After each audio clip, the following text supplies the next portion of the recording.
Sometimes when a team is looking to improve a workflow, how we actually flow the work through the system, we reach a point where it's hard to identify what the next problem is. We look at the system and we see that value is flowing through on a fairly regular basis, but we suspect that there's still deeper problems, because there's always some way in which we can improve this. Well, Toyota has been at this for a very long time. Many of the concepts that we take in Kanban or in Lean today come originally from the Toyota production system. And so they've been facing this problem for decades. And the solution that they have is a very clean metaphor called lowering the water level. And to explain this, I'd like you to imagine for a moment a river that's moving smoothly. And we can see that the surface of the river is fairly flat, and we can see things that are moving downstream, and they're moving at a fairly steady pace, and it doesn't look as if there are a lot of problems.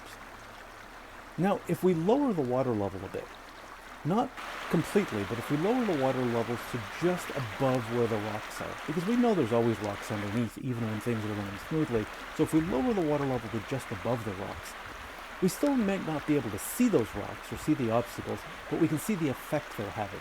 We start to see water being pushed up and over. We might see eddies or whirlpools appearing on the surface of the river.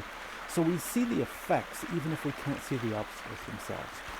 Now if we lower the water level again, now so that the water level is below the tops of the rocks, now we can begin to see that the rocks themselves. And so we start to see even more that the water is moving around the rocks, they're getting in the way. So now it becomes immediately obvious how to identify obstacles. Now in this metaphor, the water is the work in progress in our system.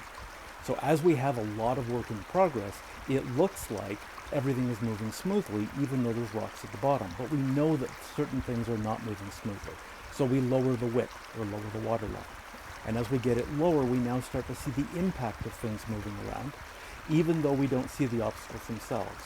As we lower the width or the water level even further, now the obstacles become obvious and we're able to address them directly.